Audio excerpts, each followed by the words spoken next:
Greetings, I am Herbert Erpaderp, and today I'm going to build this Marder III Ausf. This is a 28mm scale plastic model made by Warlord Games. It doesn't say anything about Italeri on the box, and according to Warlord, if the plastic isn't made by Italeri, it's made by SK. On the back of the box there's some information about the Marder, an ad for Tank War where you might like to use this Marder, 3 images of this model all in different paint schemes, and a picture of the extras that you get with it. The vehicle card, decal sheet, and damage markers. That's all well and good, but let's have a look at what's inside the box. The model comes on 2 sprues, both of which are very neatly moulded. I didn't see any moulding defects or anything like that on them. What I did see is that the detailing on these parts is really nice and neat. And there's a lot of bolt detail all over this thing, which stands out quite a bit, though not excessively so in my opinion. It should catch the paint quite nicely. There's some loose pieces of ammo, which is nice, and there's also 3 crew figures. I normally don't, but I might actually use these guys on this model, what with it being open-topped and all. There are of course mould lines and they'll need to be removed, but they're pretty minor and pretty hard to see in most of the shots here. It looks to me like all of these parts will go together super neatly and easily. It might surprise you to learn that, as the box says, decals are included. They look pretty decent, and there's a few different choices for markings here. There's also this unit card. It has information you'll want when playing this model in games of bolt action in a nice convenient card-sized card? That's right, a conveniently card-sized card. And of course there's the instructions, which are really helpful when assembling this kit. These instructions are quite clear and easily understood, and there's a couple of painting guides at the back of the booklet. Let's begin the assembly. The instructions say to start with the tracks, and at this point I'm not feeling especially rebellious, so that's what I do. When clipping these parts from the sprues I discovered a minor issue. The parts on the sprue are not numbered. The instructions do have diagrams of both sprues with the part numbers labelled on that, so you can refer to the instructions when you need to know the part numbers, which is a bit of an inconvenience, but not the worst thing ever. Assembling the track sets is pretty straightforward. I glue the drive sprocket on first. This has a D-shaped keying, but there's still a little bit of play in it, so I quickly use the top section of track as a guide to make sure the sprocket teeth won't interfere with it, and then I glue that section of track down. Because why not? This is pretty easy to get into place. Then this part, which I guess is the final drive cover. Like the sprocket, it has a D-shaped keying on the back. I then glue on the rear track section, and it fits quite nicely. There's no tabs on the end of the track parts, they just kind of butt together, which is a bit unusual for a kit like this, but it fits perfectly well. Then the bottom section of track goes on just as easily. As does the front section, though there is a little bit of a gap between the sprocket and the tracks. The end result is a decent looking pair of track sets. It's always satisfying when multi-part track sets go together without huge ugly gaps. To be fair, the ones on Warlord kits are usually pretty good anyway. The tracks can now be glued to the lower hull. I apply glue to the mounting holes and along the raised parts on the back of the tracks. Then I attach the tracks to the lower hull, which has 2 pins that slot into the mounting holes. It looks like you could put these on backwards, but don't. Unless you really want to, I guess. I won't stop you, I'm not a cop. Then comes the lower front plate. The fit is a bit tight here owing to the bolts on the drive housing things, but I did get it into place eventually. Then I add glue in behind the parts so that it'll seep into the joints. Next comes the hull top. Installing this is pretty easy, though you do need to gently force it down onto the lower hull until it clicks into place. I apply a bit of pressure to the rear, just to minimise that gap there. After that I add these side parts, whatever you might want to call them. There's not really any keying for these, but you can use the front part to help get the positioning of the side parts correct. Those side parts, when installed, can act as a kind of keying for the front plate and it fits quite nicely indeed. The instructions then say to begin work on the upper hull gun mounty bits. The first step is to join the base of the gun mount to the upper hull part. It's a very tight fit, maybe too tight. There's meant to be a pin that goes into the bottom of this so you can have the gun mounting traverse left and right. I glued the parts together so they wouldn't move, so that pin would be a bit redundant. The fit is so tight that I think it's a good idea to wiggle the parts a little bit so the glue will move in between everything. I make sure the gun mounting is facing forwards and as centered on the upper hull part as I can get it. Then it's time to glue that assembly onto the hull. This is quite simple. There's a couple of guides on the bottom of the upper hull part, and its shape makes it very easy to get this into place. There should be a space at the front of this part, though it does kind of look like it's a bad fit, but it's not. Other armor plates will go there. Apply a little bit of pressure to make sure it's bonded nice and tightly, and then the hull rear can be glued on. This is simple enough to install. It fits neatly into the little cutout for it under that grille. Looks quite decent if you ask me. Now it's time for the sides of the, I guess you might call this the superstructure? I don't know. Whatever it is, the sides go on very easily. You might be able to see the guide tab on the inside there. Those are very helpful. I use the front part to check that it will all fit together nicely, and it looks like it will. So I glue the other side on, just as easy as the left side. And then I add the front part. It just kind of slots right into place, and the fit is remarkably good. I barely had to add any pressure to minimize the gaps the part fit that well. I admire it for a bit, and then it's time to attach the gun. This involves some fiddly little bits, namely these tiny little control wheels. The first one, I believe for elevation and depression, though I could be wrong, has a little pin on the end of it. The pin goes into the gun-holdy trunnion-y bit like so. I'm surprised I was able to get that on so easily with my fat fingers. The other wheel, I assume for traverse, goes onto this arm thing that sticks out near the breech guard. Again, surprisingly easy to get into place with just my fat fingers. This is kind of fiddly, but very cool. I set it aside to make sure the glue is bonded so that I don't bump it out of place during the next steps. Those next steps involve these parts, which will be combined to make part of the gun and its mounting. I sandwich the breech and recuperator part between the two gun-holdy and control-y bits. Those are the technical terms, by the way. I don't add glue at this time because it would likely end up causing me to have misaligned parts, and that would be annoying. I then install that assembly onto the gun mounting. It is a little bit fiddly because of the dual pins with movable bits between them, but it's not too bad. I fiddle with it until I think I'll be satisfied with the gun elevation, and then I add glue to the pivot points and at the base of the assembly.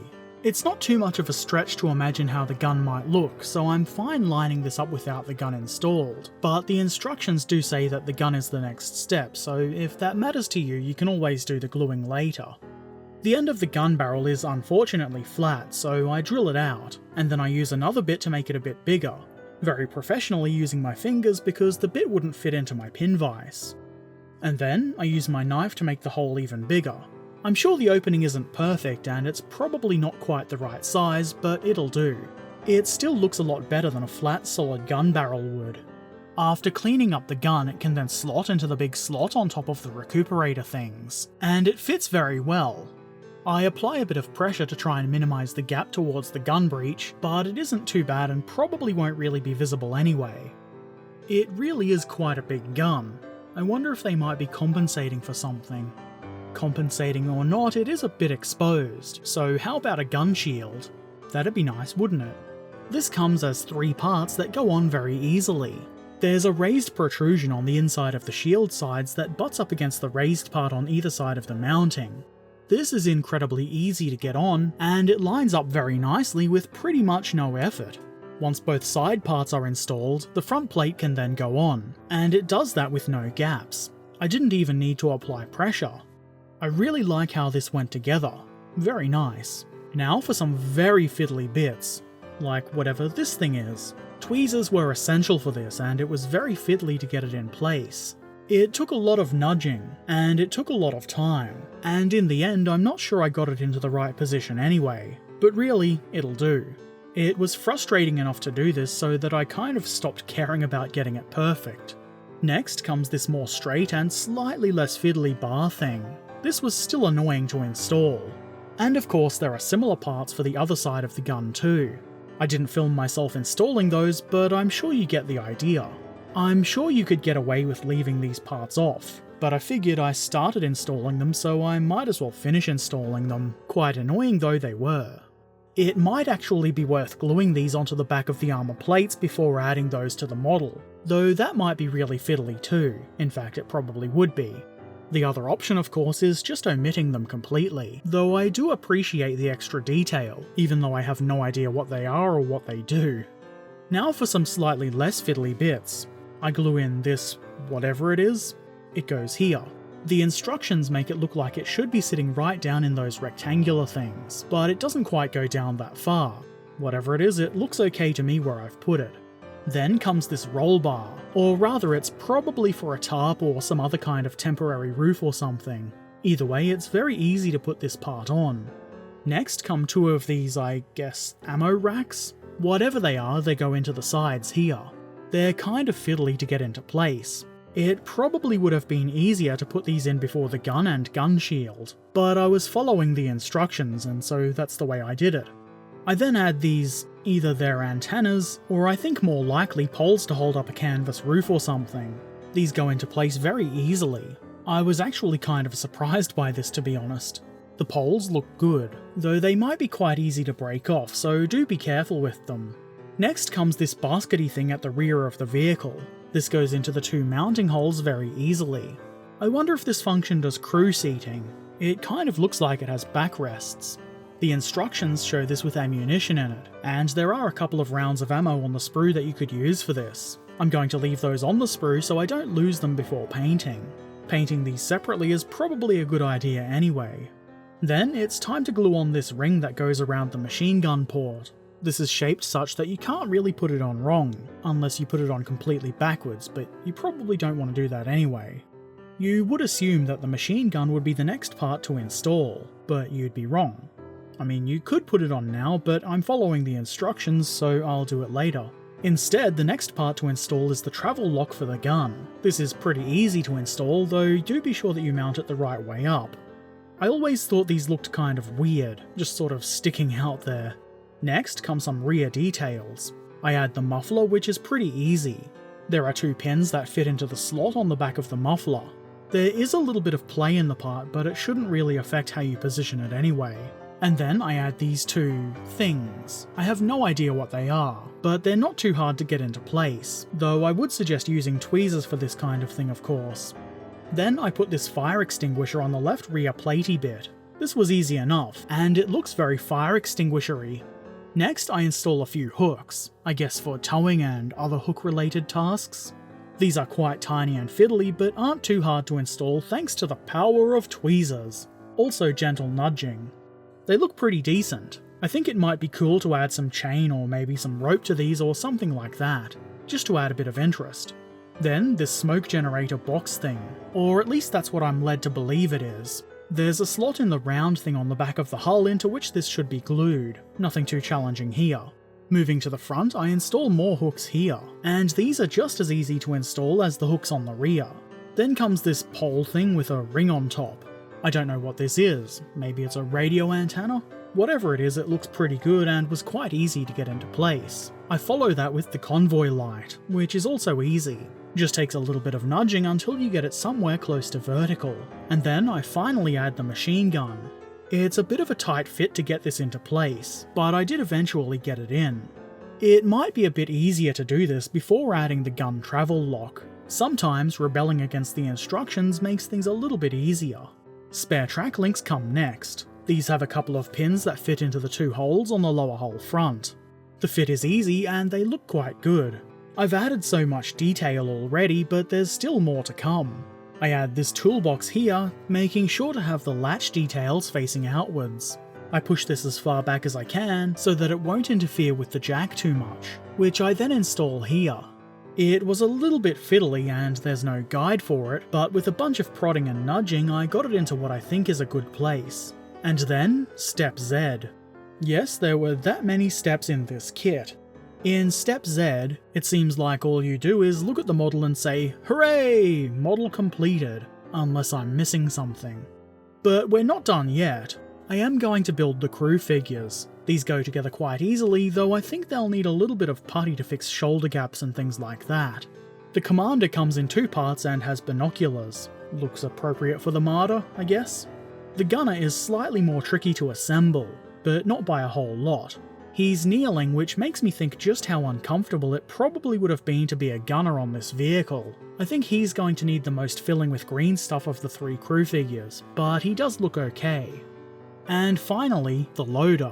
I think I may have built him with his arms a little bit too high in relation to the gun breech, but that's okay. I'm sure I can deal with that, he looks decent enough anyway.